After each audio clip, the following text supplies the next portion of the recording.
सुनसान इलाके से ट्रेन तेज़ रफ्तार में गुजर रही थी। लोहे की पटरियों पर से गुजरते हुए तेज़ रफ्तार रात की खामोशी में कुछ ज़्यादा ही डरावनी लग रही थी। रात का 1 बज चुका था। बोगियों में लोगों की भीड़ काफ़ी कम थी। रात का वक्त होने की वजह से हर कोई बैठे बैठे झपकियाँ ले रहा था। दूर से दिखाई देने वाली एक बोगी में से एक लड़की एकदम बाहर की तरफ गिरी और धूल मिट्टी पत्थरों पर से गुजरती हुई कुछ दूर जाकर गिरी। ट्रेन से गिरने की वजह से पूरा जिस्म जख्मी हो गया था। खून में लथपथ वो वैसे ही ट्रेन की तरफ देख रही थी। पिछले कुछ हफ्तों में ये चौथी वारदात थी। नौकरी करने वाली लड़कियों को लोग ट्रेन से फेंक कर इनका कत्ल कर देते थे। 4 दिन बाद तेज़ी से कदम बढ़ाते हुए वो प्लेटफॉर्म की तरफ बढ़ रही थी। रात के तकरीबन 2 बज चुके थे। ये आखिरी ट्रेन थी।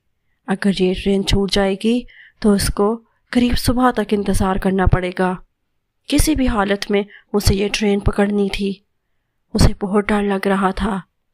डर वो पिछले 1 महीने से महसूस कर रही थी। पिछले महीने ऐसे ही काम से लौटते हुए ट्रेन में अपनी सीट पर बैठी झपकियाँ ले रही थी। किसी की चीख की आवाज़ से उसकी आंख खुल गई। जल्दी से आवाज़ की तरफ देखा तो 2 मास्क पहने हुए गुंडे एक चिड़िया के साथ मारपीट कर रहे थे। ट्रेन में कुछ और मुसाफिर भी थे, पर कोई उसकी मदद करने को तैयार नहीं था। इसी तरह डरी सहमी वो बैठी उसको देखती ही जा रही थी। एक गुंडे ने तेज़ रफ्तार से चलती हुई ट्रेन से उसको नीचे फेंक दिया। ये सब उसके सामने हुआ था। उसकी हिम्मत नहीं हुई कि वो पुलिस को कुछ बता सके। इसी वजह से वो भी खौफ में सफ़र करने पर मजबूर थी। ट्रेन आहिस्ता आहिस्ता आगे बढ़ने लगी।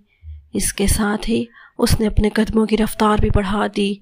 दौड़ते भागते वो प्लेटफॉर्म में दाखिल हुई। ट्रेन ने अभी रफ्तार नहीं पकड़ी थी। रात का वक्त होने की वजह से लोगों का रश ना होने के बराबर था। उसने भी अपने कदमों की रफ्तार ट्रेन की रफ्तार से मिलाई और मौका देखकर फौरन अंदर चढ़ गई। पूरी बोगी खाली पड़ी थी।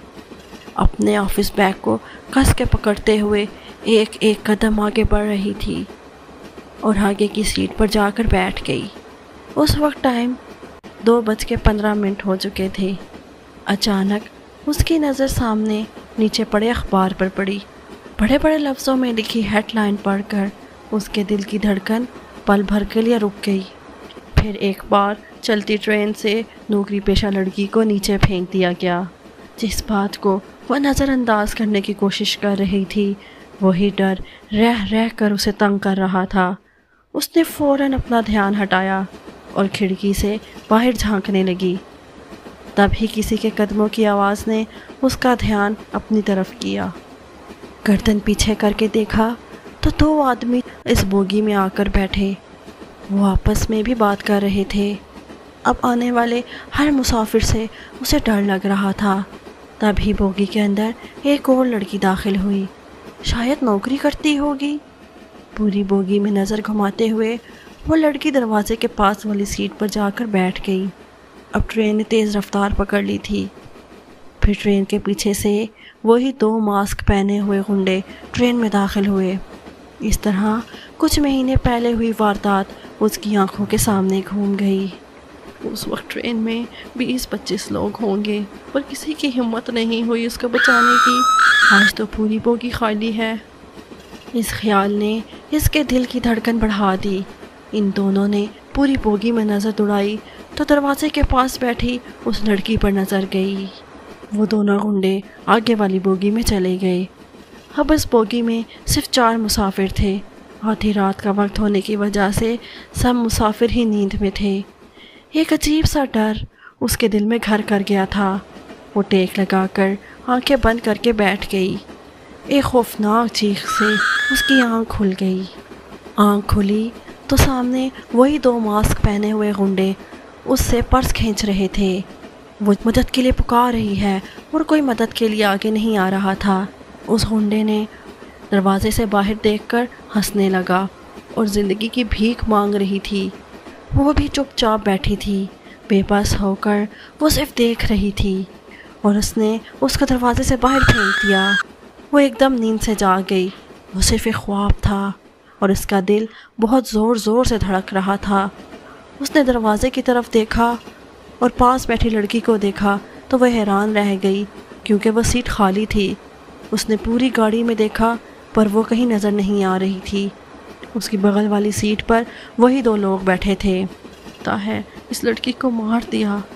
اچانک ہی ان 2 لوگوں نے ان گنڈوں پر حملہ کر دیا۔